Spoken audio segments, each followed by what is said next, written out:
Eu queria rapidamente refletir com os irmãos. Provérbios capítulo 27, versículo 17. Bishop Pombo daqui a pouco vai subir. Então eu queria dar uma palavra rápida, 12 minutinhos. E vamos continuar no momento da nossa euforia nos louvores. Amém? Provérbios capítulo 27, versículo 17. Glórias a Deus. Alguém já achou? Assim diz a palavra que não erra. Vamos colocar em pés por reverência à palavra do Senhor. Como o ferro, com o ferro se aguça, assim o homem afia o rosto do seu amigo. Palavra do Senhor. Repito, como o ferro, com o ferro se aguça, assim o homem afia o rosto do seu amigo. Palavra do Senhor. Senhor, fale conosco. Em nome de Jesus, amém. Pode tomar o seu assento por um instante. O livro de Provérbios é dos livros da Bíblia que mais desperta a minha atenção. Porque eu particularmente ao longo do meu ministério tenho me interessado bastante por questões ligadas à sabedoria. A sabedoria é um tipo de conhecimento inato. Discutem vários filósofos, desde Sócrates e Platão, sobre sabedoria, e eles refletem conosco sobre se a sabedoria adquire-se ou nasce já com o homem. A teoria mais plausível é que a sabedoria é uma predisposição que nasce com o homem, porque existem pessoas que elas não passaram numa academia, não estudaram nas melhores universidades, mas têm a capacidade de interpretar os fenômenos da Terra e poder tomar algum posicionamento em relação a tudo aquilo que elas interpretam. Sabedoria é a capacidade de entender a vida, como as coisas funcionam e qual é a melhor postura que nós podemos tomar para alcançarmos determinado resultado. Provérbios é um livro de pura sabedoria. Salomão detalha aqui meandros sobre sabedoria e navega profundamente naquilo que é o conhecimento. E Salomão tinha uma característica importante. Ele pegava exemplos de fenômenos naturais e procurava trazer uma aplicabilidade prática na vida das pessoas. Salomão faz várias reflexões ao longo de todo o livro de Provérbios. E uma delas é a reflexão que ele apresenta. Quando nós olharmos para este texto, vamos perceber que Salomão começa fazendo uma comparação. Ele diz, assim como o ferro com o ferro se afia, assim o amigo afia o rosto do seu amigo. Na verdade, a interpretação imediata desse texto é que Salomão esteja a falar de relacionamentos, especificamente relacionamento de amizade. Ele diz que um amigo tem a responsabilidade de afiar o rosto de um outro amigo. Mas ele diz que para que isso aconteça, isso tem que se processar da maneira que acontece com o ferro. O ferro é um elemento existente na natureza. E o ferro, quando nós vamos tirá-lo da natureza, o homem vai pegar e vai transformar o ferro. Nós precisamos entender que o homem, ele não cria nada. Nós não criamos nada. Nós apenas transformamos as coisas que já existem. O que significa que nós buscamos os elementos naturais e transformamos eles moldando da maneira que nós queremos moldar. Obviamente que nós não introduzimos elementos novos na Terra. As únicas coisas novas que entram na Terra são pessoas, seres que nascem, são animais que dão a luz a outros animais, ou parem outros animais, e homens que geram outros homens. Quer dizer que as árvores podem trazer elementos novos, nós homens podemos trazer elementos novos, os animais podem trazer elementos novos. Mas nós, os seres humanos, pegamos e transformamos a matéria. O que acontece quando uma máquina de lavar é feita, na verdade aquilo não é um elemento novo na natureza. É pegar elementos que já existem na natureza, combinar e moldar da forma que o homem achou moldar. Logo, ele não trouxe um elemento novo. Ele deslocou elementos que já existem dentro da terra. Quando você analisar para a abordagem de Salomão neste texto, ele está a dizer que o ferro afia um outro ferro. Quer dizer que quando vai se tirar o ferro da natureza, nós precisamos transformar o ferro. Só que o elemento que transforma um ferro tem que ser um outro ferro.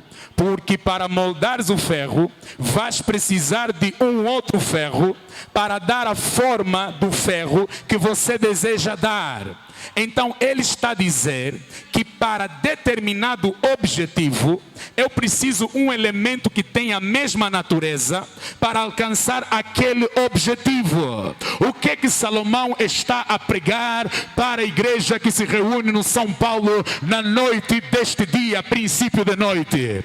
Ele está a dizer que você tem uma natureza, mas para ser desafiado, precisas de alguém da mesma natureza para poder alcançar os objetivos que você precisa alcançar. Porque o ferro que eu encontrei agora na natureza, ele já passou pelo processo dele, já passou pela fase dele, agora ele também será usado para afiar o outro ferro que também foi tirado da natureza e precisa de ser moldado com uma outra estrutura. Eu estou a ministrar para alguém neste lugar.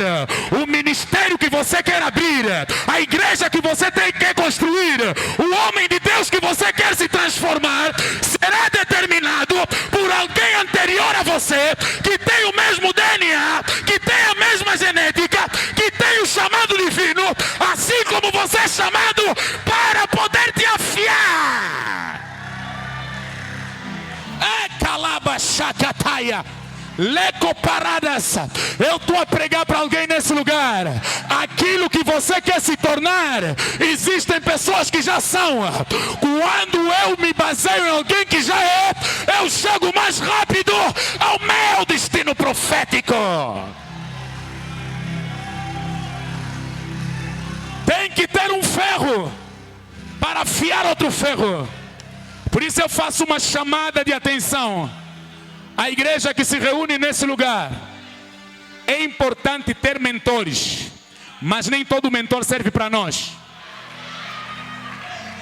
Porque existem pessoas que estão a sepultar o seu ministério, porque se conectaram a mentores que não têm a mesma genética e o mesmo DNA espiritual que ele.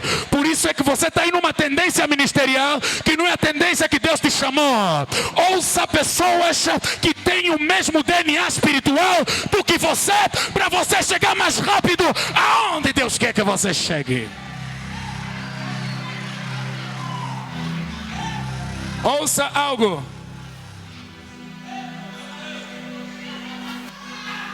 Por que nós temos que ouvir a geração anterior? Disse o meu pai nesse púlpito, nesse altar.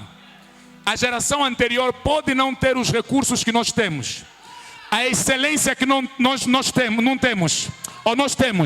Pode não ter a dicção linguagear que nós hoje temos. E hoje os jovens estão a falar bem, estão a pesquisar bem. Mas eles são uma geração que se enraizou na palavra, na oração, no jejum. Mas pastor, meu pastor não prega muito. Meu pastor não ministra até as pessoas caírem. Quem é que te ensinou que unção é pessoas caírem? Quem é que te ensinou que unção é você abrir a mão e a terça parte da igreja cair? Unção é um velho como ele, 25 anos no ministério, conseguiu encarar todas as pedradas, resistir às pedras do caminho e chegou até onde ele chegou. Isso é que é unção. Agora olha, se ele resistiu, há uma resistência que ele tem. e que você precisa também para a caminhada. Porque ministério não é uma corrida de 100 metros. Quem corre 100 metros, ele pode se cansar. Ministério não é velocidade. Ministério é entender que haverão várias fases, vários momentos na trajetória. Mas os problemas da trajetória não são a profecia que Deus não te chamou. Deus te chamou, por isso tem problema. Deus te chamou, por isso tem dificuldade. Deus te chamou, por isso tem dificuldade. Eu estou a dizer para alguém, os problemas do ministério, eles provam realmente que Deus tem te chamado nessa terra. Agora olha, Cabalabas, pode sentar por 1 minuto. I'm about to finish. Let's tell you something. Ouça algo.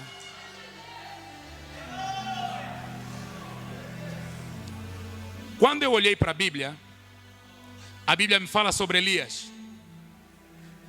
Elias, quando estava no Jordão, ele estava a terminar o ministério dele. Ele tinha que subir. Mas ao subir, vê o que acontece. Vou recuar na história. Elias na caverna, os textos anteriores. O texto diz assim: Elias, cabisbaixo, Senhor, só sobrei eu. Mataram todos os teus profetas. Mata a mim também. Mata-me. Olha a sabedoria de Elias. Ele viu, não, eu acho que eu vou morrer. É o que ele achava. E há momentos na caminhada que as circunstâncias vão te fazer pensar que você vai morrer. Há momentos que a pressão será tanta que você vai declinar. Aprenda algo, amado. Ministério não é sobre super-homens espirituais. Há momentos que você vai em tristeza. Olha para Elias. Elias disse: Senhor, me mata.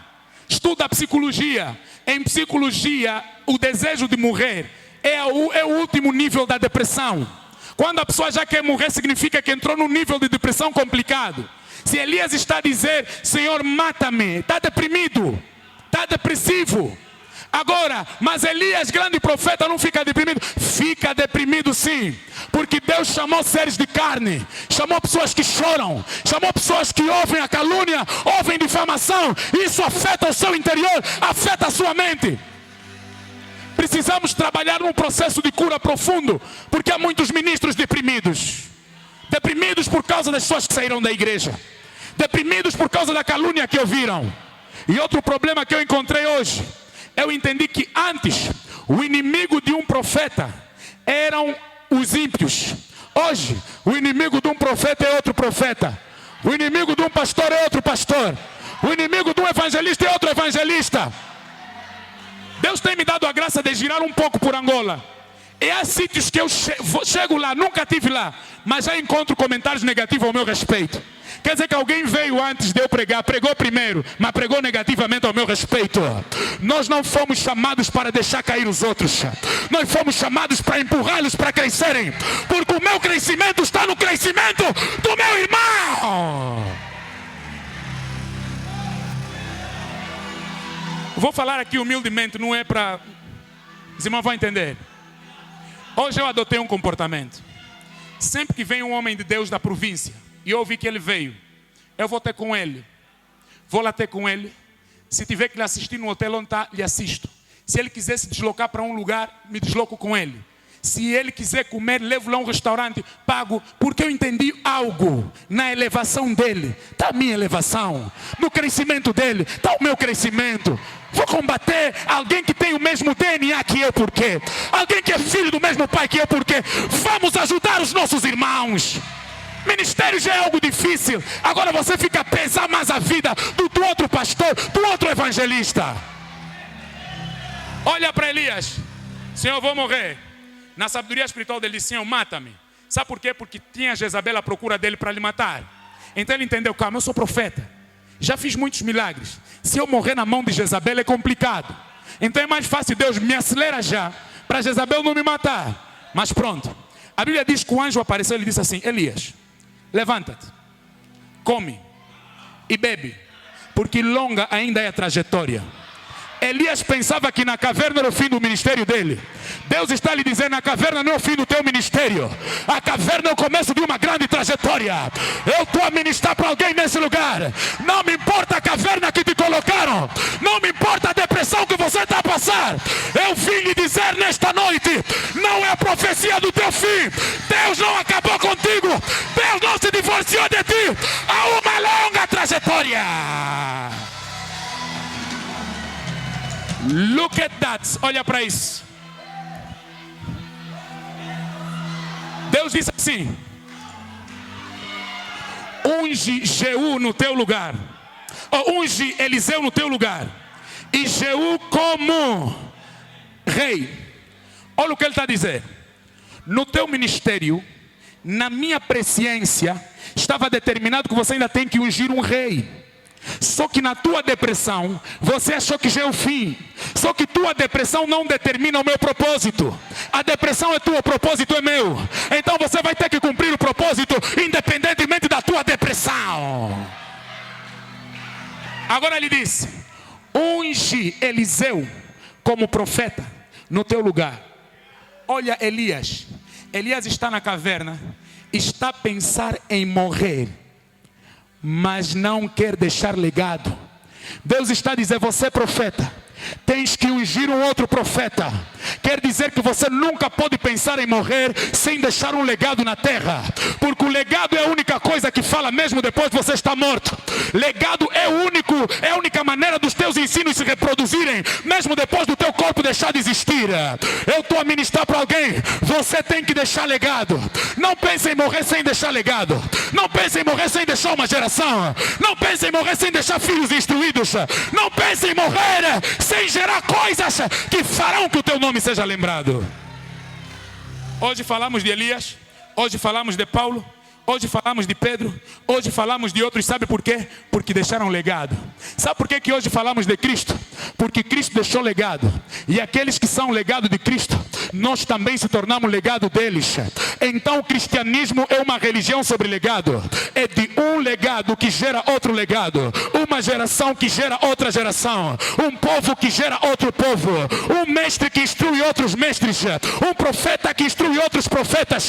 A marca de um ministério genuíno é quando você consegue gerar filhos para Deus. É quando você reproduz outros com o mesmo DNA espiritual daquilo que você possui inside yourself, dentro de ti. Estou prestes a terminar, olha para isso. So, when Elijah, quando Elias estava no Jordão, abriu o Jordão, conversou com Eliseu. Eliseu lhe disse assim: olha, mestre, I want the double portion of your anointing. Quero a dupla porção da tua unção. Elias olhou para ele e disse: calma aí. Eu sei que eu tenho que iniciar uma outra geração. Eu sei que eu tenho que deixar alguma coisa na terra. Mas Eliseu, você me pediu algo que eu não posso te dar. Quero a dupla porção. Oração ousada. Me dá dupla porção. Isso significa que, sabe por que a geração anterior não pode ser desprezada? Porque o que você tem não deve ser divorciado do que os nossos mais velhos conquistaram. Você precisa juntar a tua sapiência, a tua sabedoria, com a resistência e a unção que eles possuem. Por quê? Porque há pessoas aqui que não vão conseguir jejuar 50 dias. Muitos deles jejuaram 50 dias. Há pessoas aqui que não vão conseguir jejuar 100 dias. Muitos deles jejuaram 100 dias. Eu já falei com mais velhos que fizeram 500 dias de jejum em oração. Só comiam às 23 horas. Eu já falei com pessoas que fizeram 5 anos de jejum em oração. Há pessoas aqui que não vão conseguir fazer isso, mas eles já fizeram. Agora, quando ele ora por você, você está a receber a graça aqui. Ele levou 500 dias para receber aquela unção. E você, numa imposição de mão, está a receber. Agora mistura isso com o teu conhecimento, vai ver a explosão que isso vai dar. Olha para isso. Eu quero a dupla porção da tua unção. Eliseu, eu não tenho a dupla porção que você está a me pedir. Mas vamos fazer algo. Eu vou subir. Virão cavaleiros à minha busca. Estou a parafrasear o texto. E quando eu subir, sabe faz o que, Eliseu? Olha para cima. Capalamadeus. Veneno satapalos, becompetahari tecuguias. Esse é o problema da geração atual. Querem olhar para homens, mas não querem olhar para cima. Elias lhe disse: eu sou homem, você quer uma porção, só que eu não tenho, você quer dupla porção, só que eu só tenho uma porção. Agora sabe, faz o quê? Olha para cima, porque lá em cima, aquele a quem eu estou a ir, me deu a uma que eu tenho e pode te dar a dupla que você quer. Eu estou a pregar para alguém: você não precisa fazer sacerdócio para ter unção. Você não precisa buscar bruxaria para ter unção. Você não precisa de fazer em penetração para ter unção. Não olha para homens, olha para cima. Não olha para homens, olha para... Calaba, calaba, calaba. Essa geração está muito superficial. Nós vimos explicitamente pessoas nas redes sociais que a sua conduta denuncia, sua maneira de falar denuncia. A Bíblia diz assim: a árvore boa dá bom fruto, a árvore má dá mau fruto. Eu sou a videira verdadeira, vós as varas, meu pai é o agricultor. Jesus está falando de um ciclo de dependência. Se ele está a dizer: eu sou videira, mas calma aí, não é por ali só. Meu pai é agricultor e vocês são as varas. Quer dizer que eu, videira, para existir, teve que ter um agricultor. E o agricultor é meu pai. Logo, vocês são varas, estão ligados em mim. Então, eu dependi do meu pai para existir e vocês dependem de mim para existir. Por isso é que sem mim vocês não poderão gerar frutos. Agora, pelos frutos conhecereis as árvores. Se ele está a dizer existe videira verdadeira, também existe videira falsa. Quer dizer que a falsa gera coisas falsas e a fonte dele também é outra fonte. Porque a fonte de Jesus é Cristo e Cristo é a nossa fonte. Agora, na falsa, fonte deles é Satanás, que geraram outros mestres segundo os costumes deles, que também estão a afetar alguns da nossa geração. Mas agora o que é que ele está a dizer? Pelos frutos vocês conhecem. Vimos nas redes sociais alguns a chamarem de niga, camone. Esses nigas não têm poder. Encontramos tua fonte, porque aqui na nossa igreja ninguém se chama niga, somos todos irmãos em Cristo Jesus, filho daquele que morreu na cruz do Calvário e ao terceiro dia ressuscitou dos mortos, subiu ao céu, está sentado à destra do Deus Pai Todo-Poderoso, de onde há de vir julgar os vivos e os mortos. Nós acreditamos na Igreja Universal, não no arrebatamento, no arrependimento das obras mortas. E aqui ninguém é niga, aqui ninguém é camone, aqui nós somos santos, aqui nós somos irmãos, aqui nós somos remidos, aqui nós somos ungidos, aqui nós somos elevados, aqui nós somos abençoados. Celebra bem forte.